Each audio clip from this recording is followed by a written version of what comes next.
a big step of Parliament towards an early general election. That's what I want to talk about in this video. So let's get started.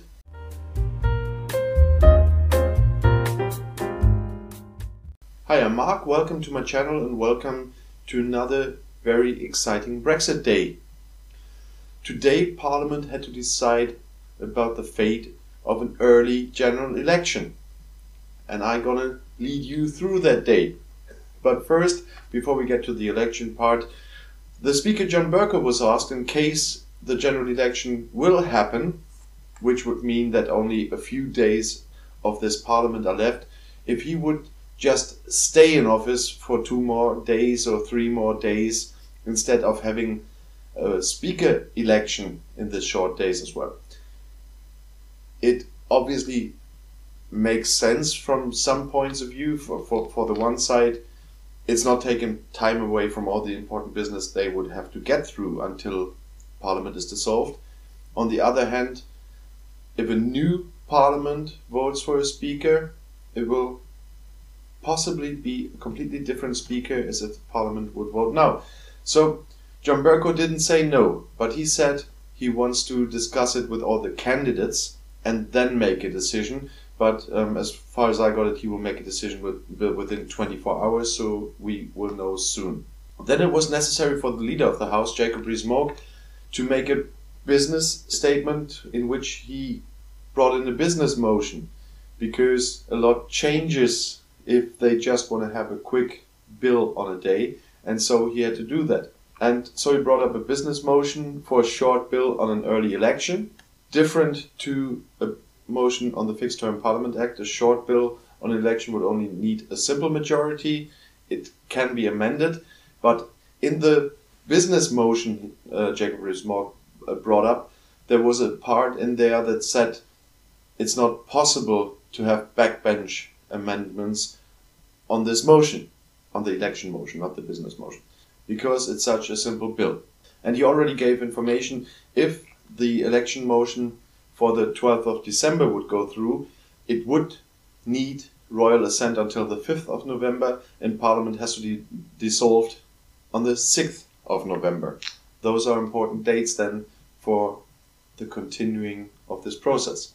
And he already gave a reason why the 12th of December, because then they would have time until the 6th of November to complete the Northern Ireland bill, which is quite important as long as Stormont isn't running properly.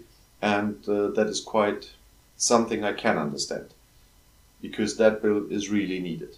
When the Labour shadow leader answered to that, she sounded like Labour would oppose the business motion. She wasn't very clear, but from all what she said, it sounded like they would oppose it. The SNP said they will oppose it because amendments from backbenchers are not allowed. So that is something, at least, that was clear there. But there was an amendment tabled for this business motion and selected by the Speaker that said the part with it's not allowed to have backbench amendments on the election bill will be taken out, and it will be allowed to amend the election bill.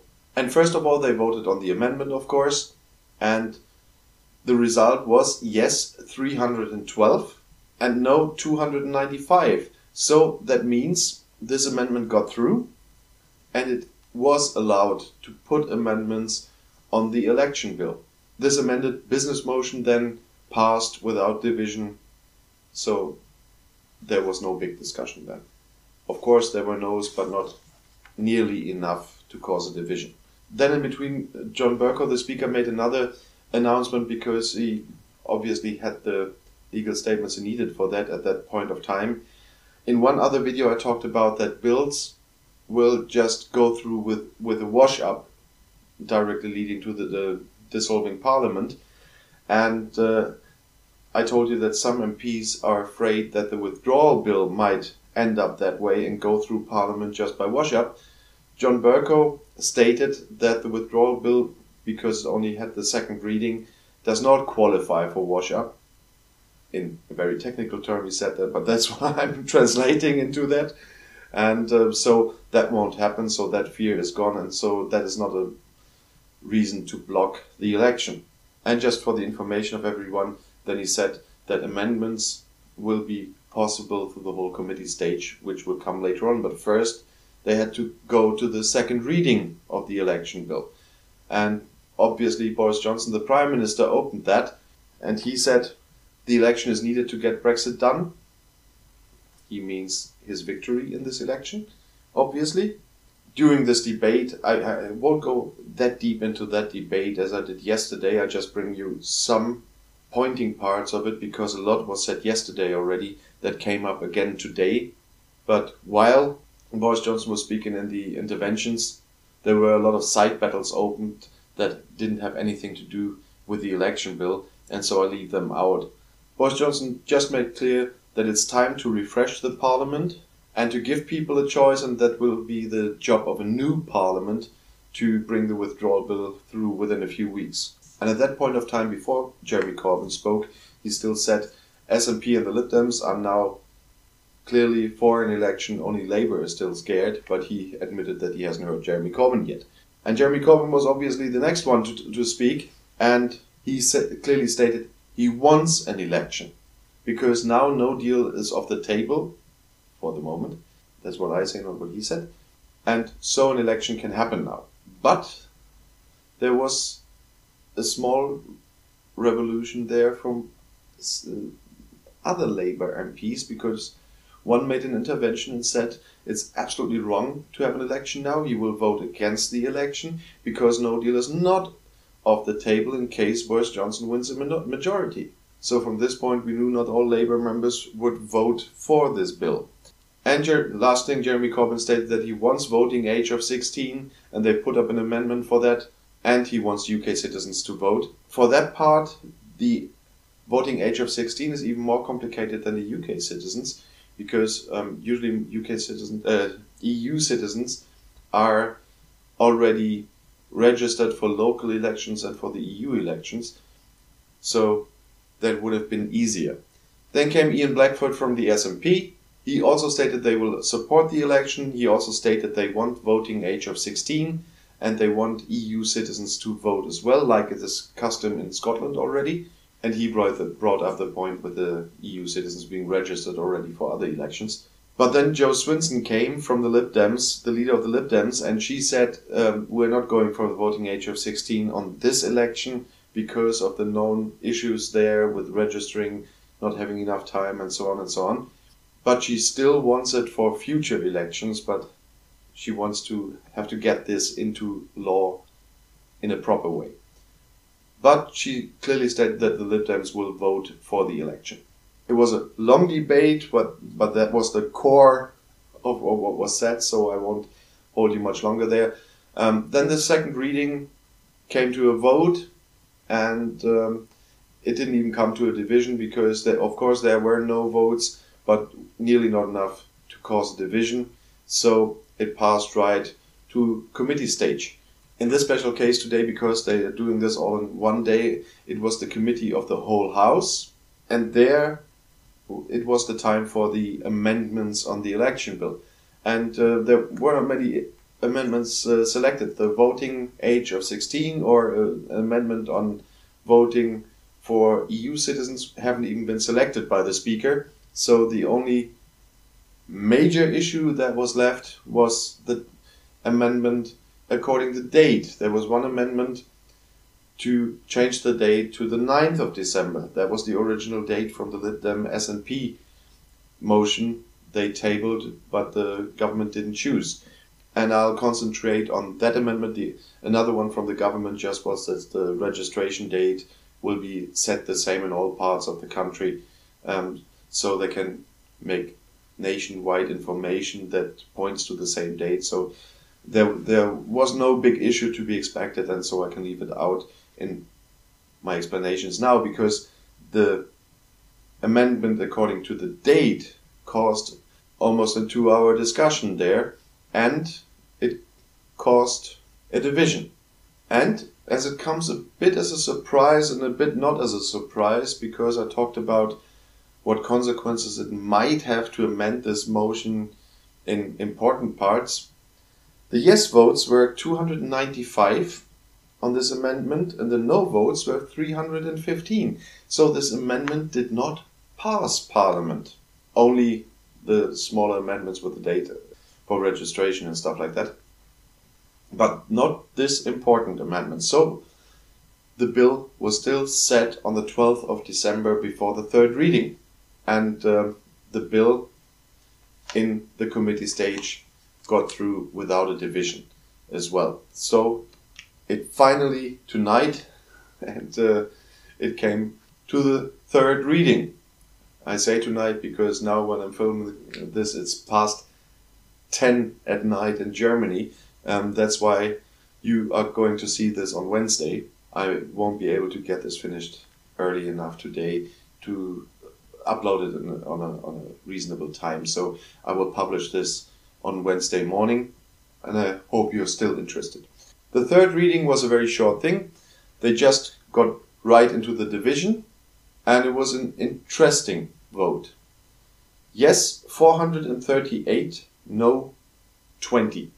Obviously, when you count them together, there were a lot abstaining still. You could see members of Labour, of Lib Dems, SNP sitting on their places while the voting was going on and not leaving. But 438 is a big majority, and, small fun fact, it's 4 more than 2/3 of the House of Commons. This would have been enough even for an election on the Fixed Term Parliament Act, which many of them obviously didn't want because of the not fixed date. But now it got through with more than a 2/3 majority to the third reading, and is now going to the House of Lords.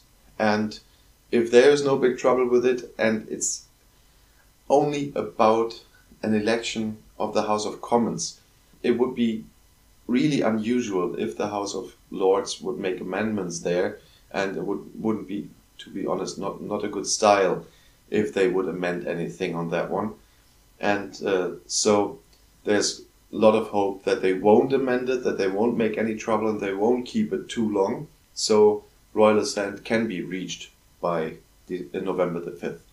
But because it passed, Jacob Rees-Mogg had to make another business statement, and obviously under the new conditions now with this bill passed, he made a statement on the Wednesday business. So for you when you're watching this, probably today's business, nothing exciting there because the House of Lords has to work on the election bill now.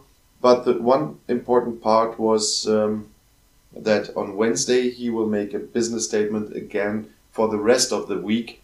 So we don't know yet what's going to happen, if they have to sit on Friday, for example, or maybe an election of a new speaker will be this week, depending also on the decision John Bercow makes today, and so on and so on. But we will definitely, this afternoon, we will hear from Jacob Rees-Mogg again. The dissolution date of Parliament with this bill is then definitely next Wednesday, obviously depending on House of Lords and royal assent, but I do believe that's going to happen. So it's not official yet, but it's very, very, very likely now, 99.9% likely, I would say, that we will see a general election on the 12th of December. There are only minor things to happen in the next days then. 1 week ago, no one thought about this possibility, I guess, but it got that far. Of course, it has to be concluded now. Until we don't have royal assent, it's not official, it's not concluded, but it is very, very near, and we all can assume that there will be an election on the 12th of December. In the interviews after the vote on some channels, you could already see that campaigning has started. You could see it in Parliament as well the last days, but now you're getting more and more the feeling that campaignings are already starting. We all can look forward to some exciting campaigning because there are other players like Nigel Farage who were not part of this Parliament but will play an important role in these campaigns. For now, I just want to conclude it with this information I wanted to give to you today.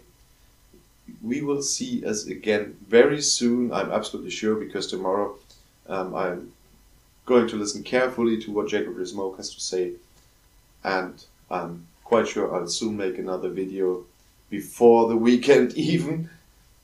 But for now, have a nice day and see you soon.